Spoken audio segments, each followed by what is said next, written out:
I'm 70, and I avoid people. Here's why. Hello, dear friends. Turning 70 has been a remarkable milestone, one I never quite envisioned reaching so swiftly. It feels as though I blinked, and the vibrant days of my 20s, filled with endless dreams and boundless energy, gave way to a new chapter where life feels slower, yet richer in wisdom and reflection. With decades of memories etched into my mind, I've come to notice a profound shift, not just in my body, which reminds me daily of the years gone by, but in my priorities, my outlook, and, most unexpectedly, my relationships with others. In recent years, I've found myself avoiding people more often. This might sound strange to those who knew me when I was younger. Back then, I was the life of the party, the friend, family member, and community helper who was always present, always giving.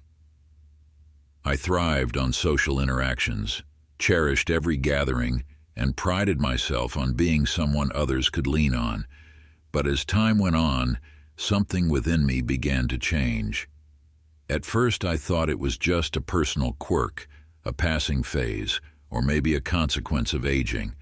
But now I'm beginning to understand that this feeling is something many others in my age group might also experience.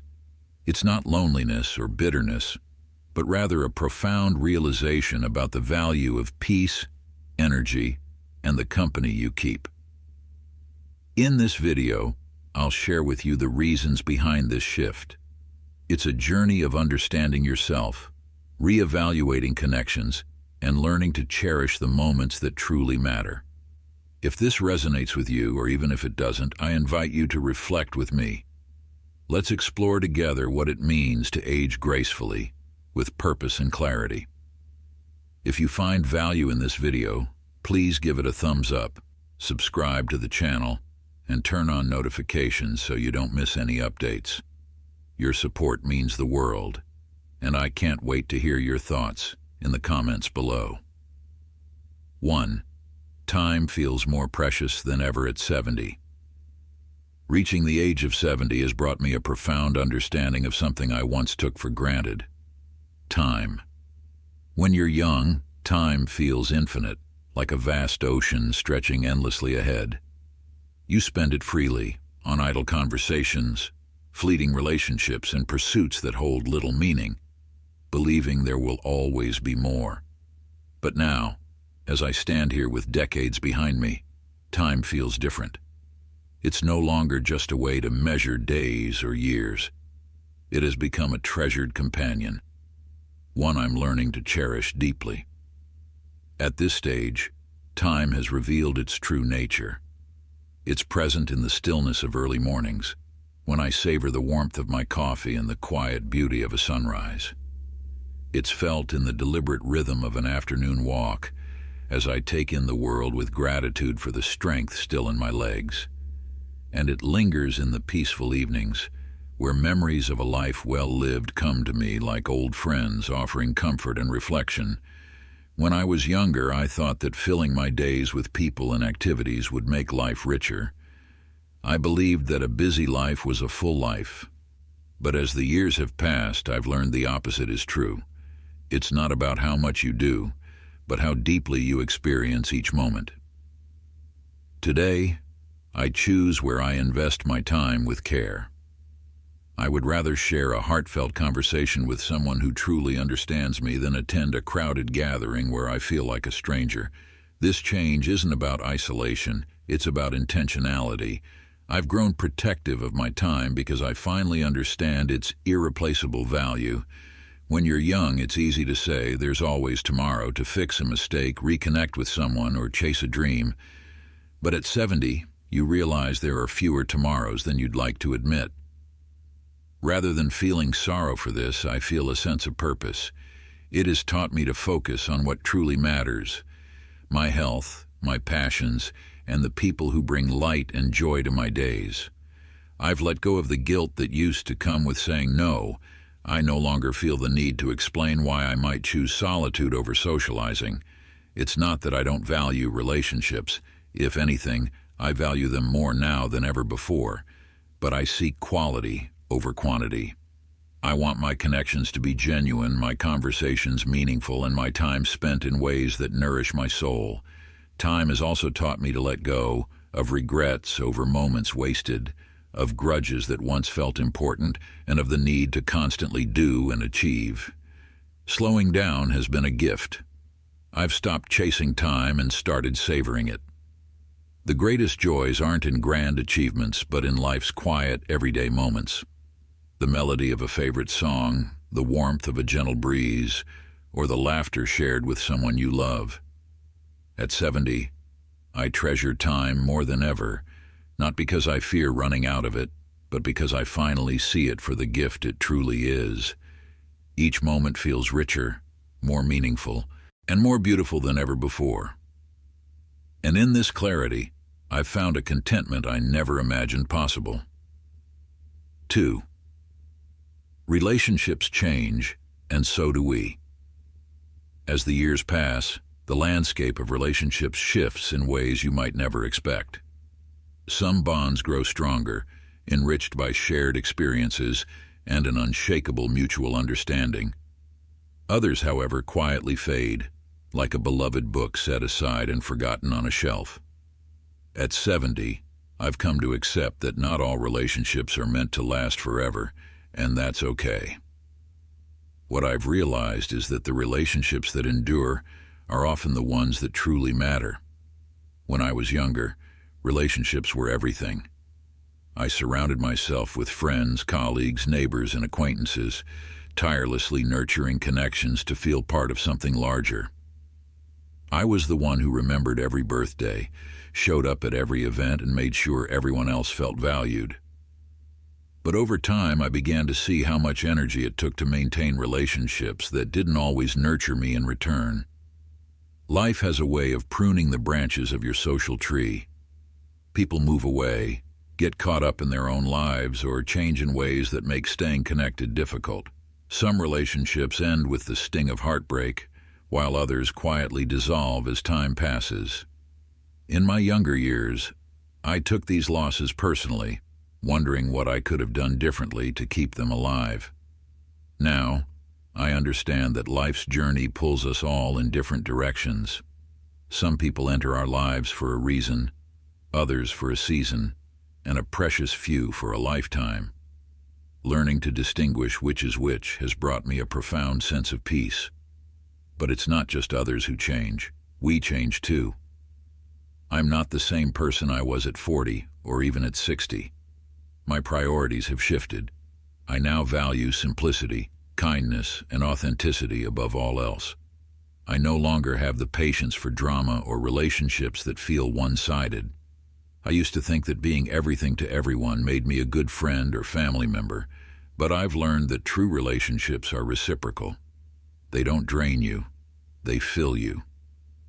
Some of the most profound lessons I've learned about relationships have come through pain. I've felt the sting of broken trust from people I deeply cared about, experienced loyalty that was not returned, and seen kindness taken for granted. These experiences left scars, yes, but they also taught me to set boundaries, recognize red flags, and, most importantly, value my own well-being. Now I invest my time and energy in relationships that lift me up, not those that weigh me down. That doesn't mean I'm immune to nostalgia. Sometimes I feel a bittersweet pang for the friendships that have faded.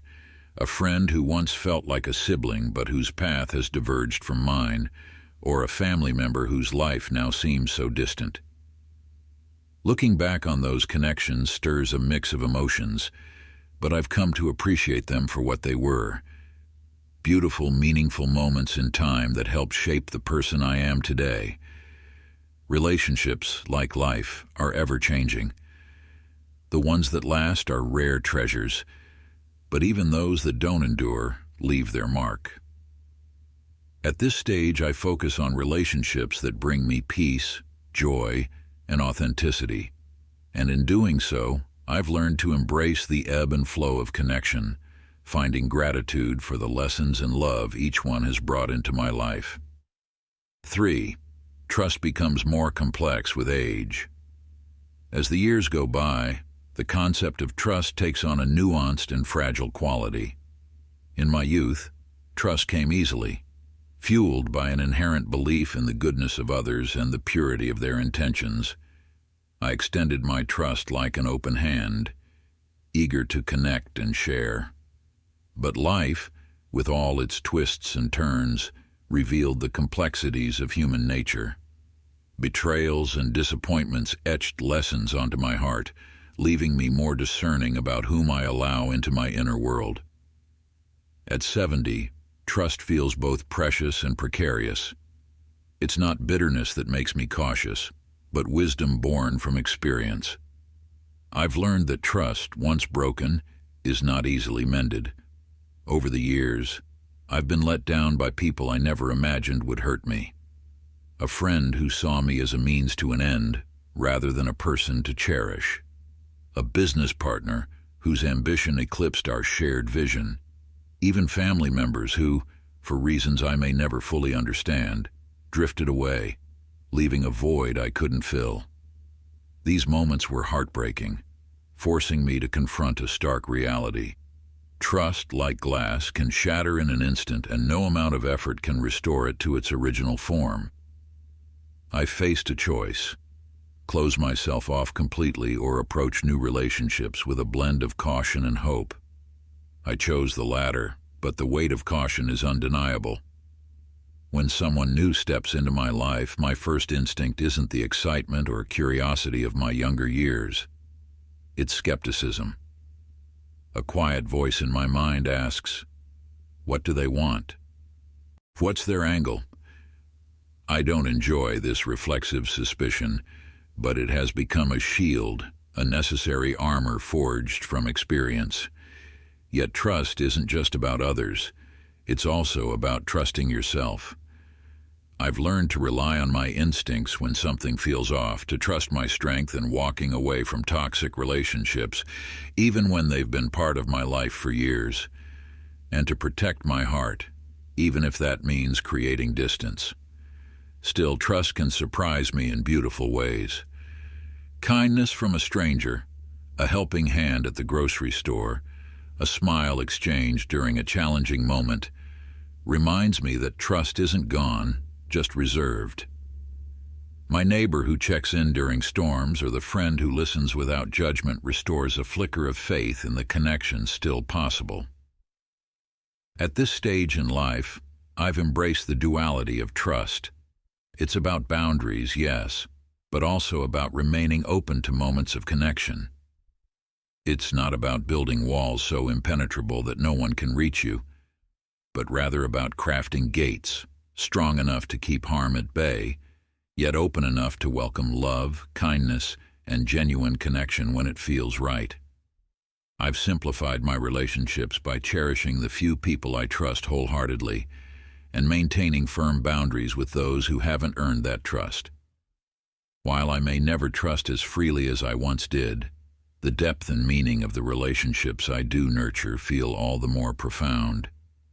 At 70, this balance feels like a hard-earned treasure, an acknowledgement of life's complexities paired with the unshakable belief that trust, though delicate, is still one of life's greatest gifts when given to the right people.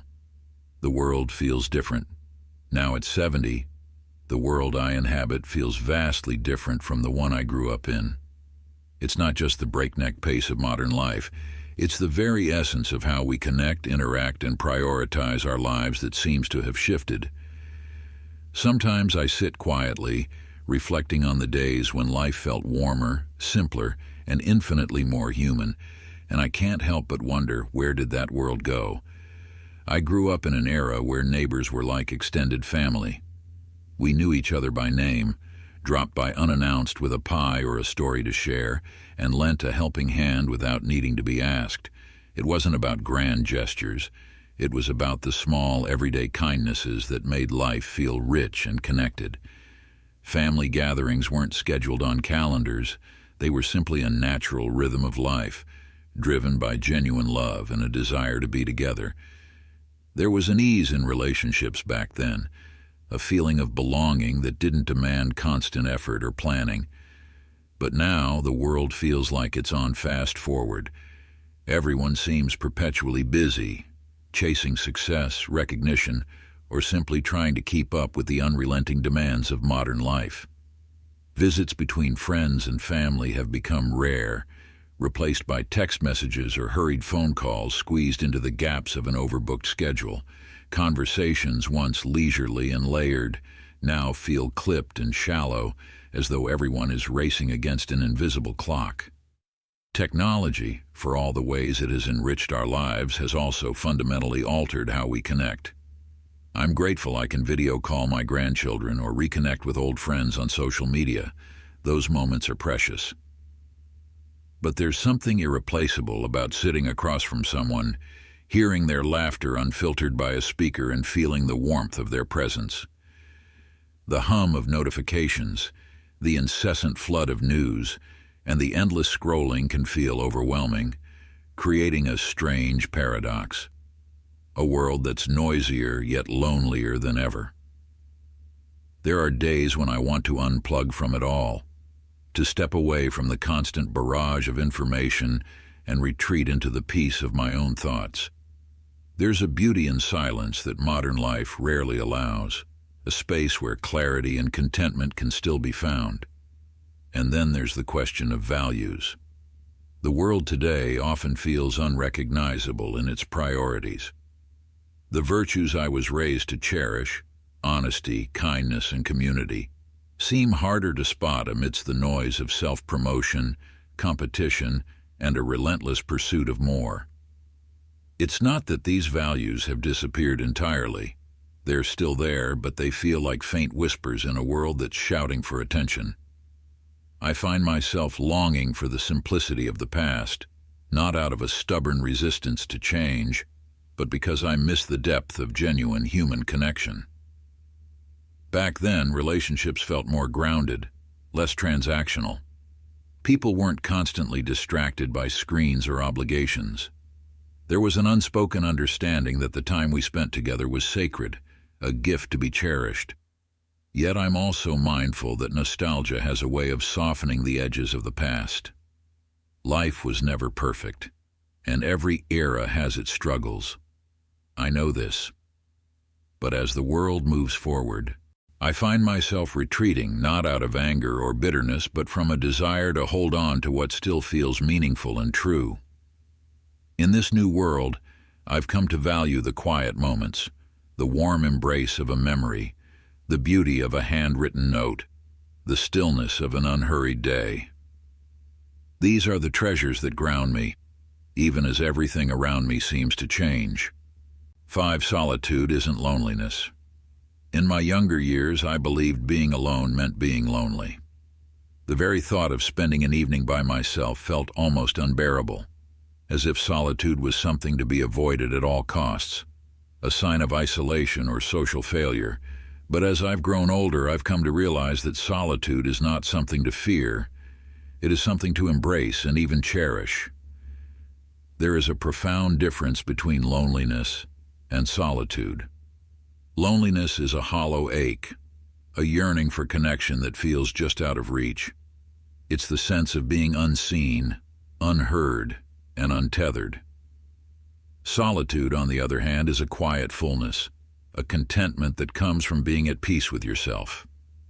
At 70, I've discovered that some of the most fulfilling moments in life don't come from bustling gatherings or constant activity. Instead, they arise in the stillness when the world fades into the background and I'm left to simply exist in the present. In solitude, I've rediscovered the beauty of life's simplest pleasures. There's a kind of magic in sitting by the window with a steaming cup of tea, watching birds flit around the feeder as sunlight streams through the glass. A morning walk becomes an intimate connection with the earth, the crunch of leaves underfoot, the warmth of the sun on my face, the crispness of the air filling my lungs. In the evening, the soft crackle of a fire feels like an old friend keeping me company. These moments, though small, fill me with a sense of peace and contentment that no crowded room or noisy event could ever replicate. Solitude has also given me the precious gift of reflection. At this stage in life, memories become both a comfort and a teacher. In the quiet of my own thoughts, I revisit moments from the past, not with regret, but with gratitude.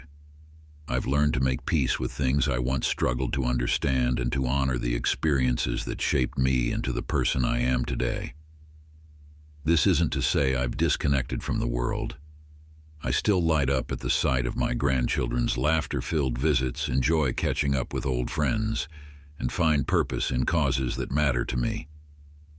But now, these connections feel more intentional. They're no longer driven by obligation or the need to please, but by genuine desire and mutual respect. When I say yes to an invitation or make time for someone, it's because it aligns with my heart, not out of a fear of being alone. In solitude, I've also learned to treasure the relationships that remain. When I spend time with others, I'm fully present, savoring the moments we share. There's no rush, no distractions, just the joy of being together, even if only briefly. Solitude, in its quiet wisdom, has taught me to value those connections without clinging to them. Most importantly, solitude has taught me how to love myself in ways I never imagined. It has shown me that my worth isn't tied to how many people surround me or how busy my social calendar is. It's in the quiet moments when I'm alone with my thoughts that I've come to understand I am enough just as I am. At 70, I no longer see solitude as a sign of loneliness. It's a testament to strength. It's a deliberate choice to step away from the noise, to guard my peace, and to focus on what truly matters. In embracing solitude, I've found a happiness that is quieter, but infinitely deeper, a joy that isn't fleeting, but enduring. It's the kind of happiness that whispers, "This is enough. You are enough." 6. Why I avoid people now. At this stage of my life, avoiding people isn't a sign of bitterness or resentment. It's a deliberate choice for peace. After 7 decades filled with giving, learning, and occasionally hurting, I've come to understand a truth that's both liberating and bittersweet. Not every relationship is meant to last, and not every connection is worth the energy it takes to sustain. Embracing this realization hasn't been a surrender to sadness, but rather an act of self-preservation, a necessity to protect my own well-being. For much of my life, I was the quintessential giver. I poured my time, energy, and heart into others, often without expecting anything in return.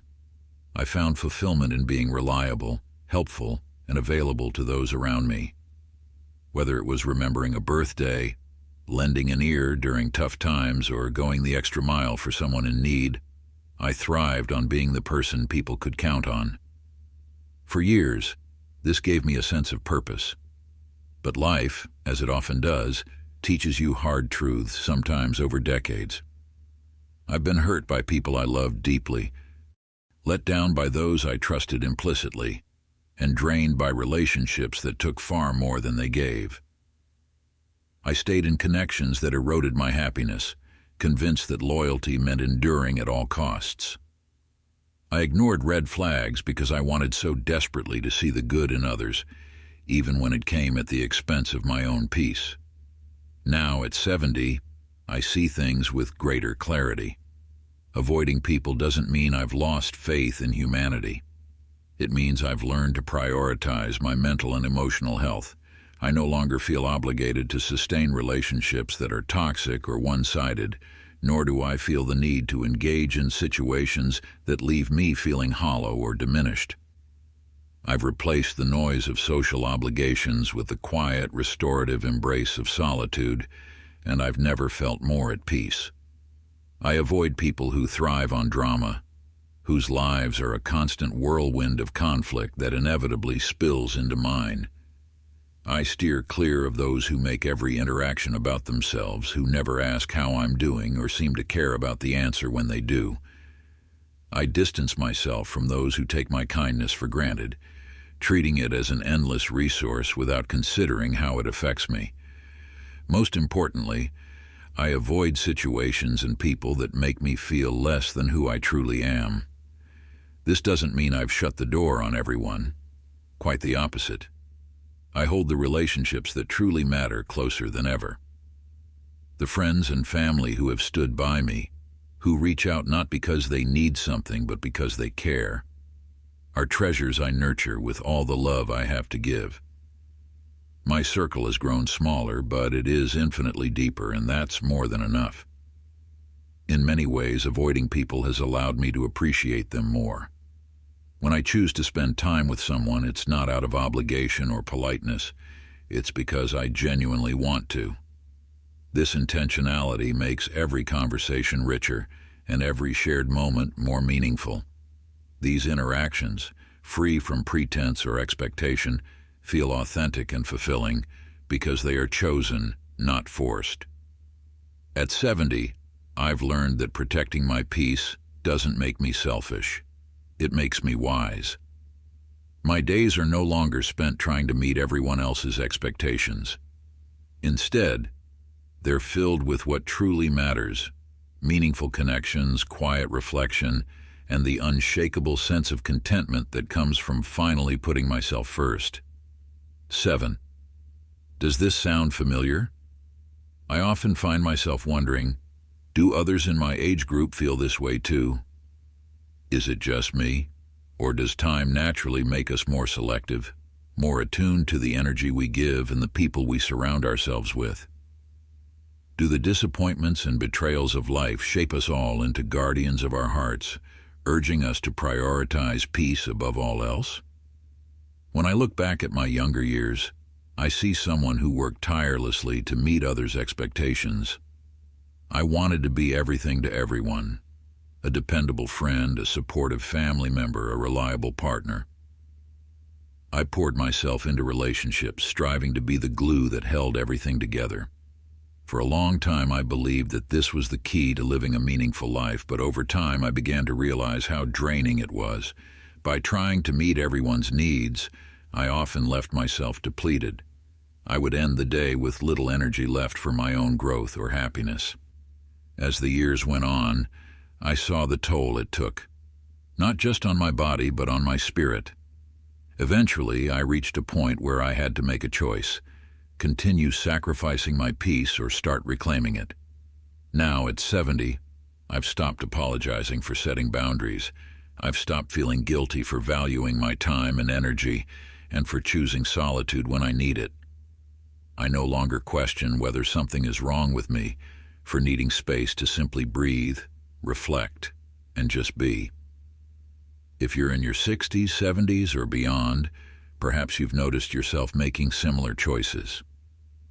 Maybe you've started stepping away from relationships that no longer uplift you, or declining invitations to situations that leave you feeling drained rather than fulfilled. Perhaps you found yourself craving depth over breadth, seeking a few meaningful connections rather than spreading yourself thin. This shift isn't always easy. Sometimes it feels like letting go of parts of who you used to be. But I've come to see this stage of life as one of transformation, a time to shed what no longer fits and make room for joy, peace, and the things that truly matter. If this resonates with you, I want you to know, you're not alone. There's no handbook for this part of life, no universal guide to navigating these years. Some people thrive in large, vibrant social circles, and that's wonderful. But if you, like me, find comfort in solitude or smaller, more intimate connections, that is just as valid and fulfilling.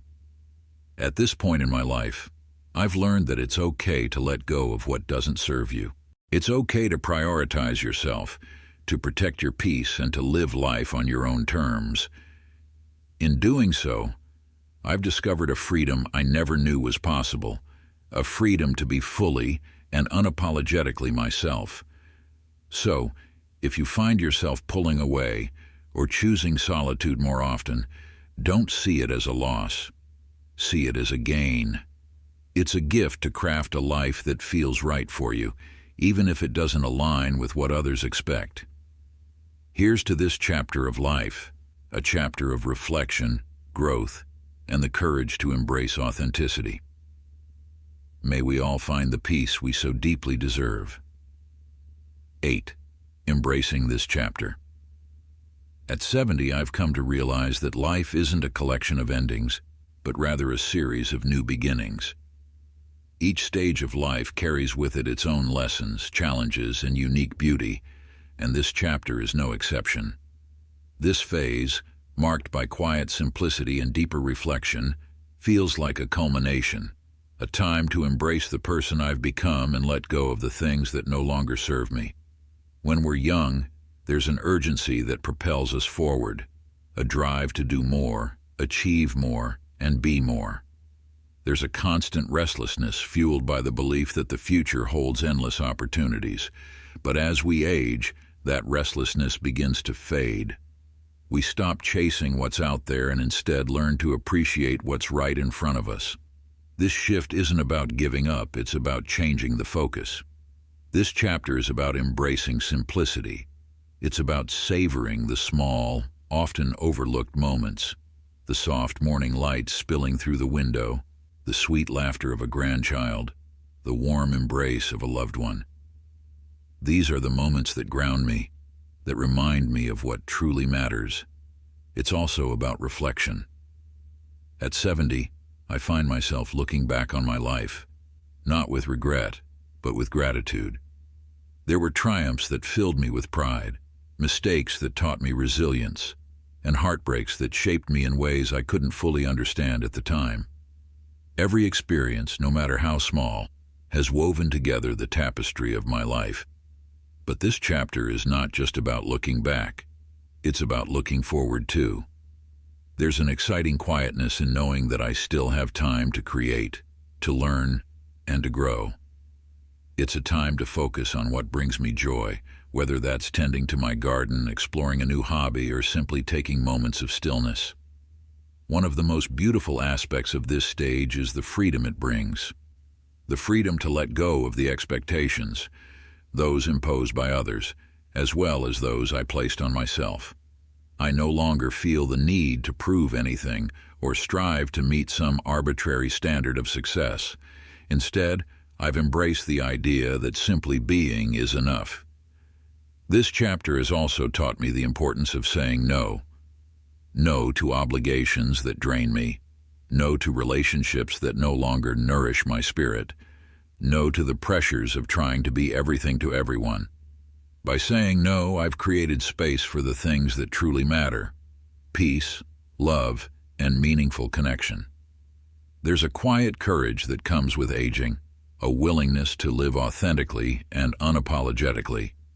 I no longer fear judgment for my choices or misunderstandings about my actions. At 70, I've earned the right to prioritize my well-being, to speak my truth, and to live life on my own terms. This chapter is also about gratitude. Gratitude for the life I've lived, the people I've loved, and the memories I've created.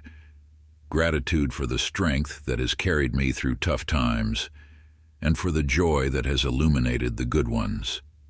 Above all, I'm grateful for the simple fact that I'm still here, with more life to live and more lessons to learn. So, what does embracing this chapter truly mean? It means accepting the past without clinging to it, embracing the present with open arms, and looking toward the future with hope. It means finding beauty in the everyday, cherishing the relationships that matter, and letting go of anything that doesn't bring peace. Of course, it's not always easy. There are moments of loneliness, moments of uncertainty, and times when I miss the people and places that once filled my life. But even in those moments, there's a quiet strength, a reminder that I've come this far and that I have everything I need within me to keep going. At 70, I've realized that life isn't about the big milestones. It's about the small, meaningful moments that make up our days. This chapter, though different from the ones that came before, is no less important. In fact, it feels like the most authentic, the most honest, and the most peaceful part of my journey. Embracing this chapter isn't about accepting limitations. It's about celebrating possibilities. It's about honoring the life I've lived while remaining open to whatever comes next. Above all, it's about living fully, deeply, and unapologetically, one day at a time. At 70, life has taught me that it's not about how much you do or how much you have, but about the quality of what you cherish, the moments, the relationships, and the peace within. I've found joy in simplicity, strength in solitude, and fulfillment in focusing on what truly matters. Avoiding people isn't about bitterness. It's about protecting the peace I've worked hard to find. If you're walking a similar path, know that it's okay to choose what feels right for you. This chapter of life is ours to embrace in whatever way brings us the most contentment. Here's to living authentically and savoring every moment we're given. Take care, and thank you for being a part of this journey. These lessons are meant to inspire you to live fully and authentically. Now, I'd love to hear from you. Reflect on your own life and share one thing you've learned that you plan to apply moving forward. Let's support each other on this journey toward embracing these truths. If you enjoyed this video, please leave a comment with 1. If not, feel free to comment with 0. Your feedback means a lot to us. Don't forget to like, share, and subscribe to our YouTube channel for more content like this. Thank you for watching, and here's to living life on your own terms.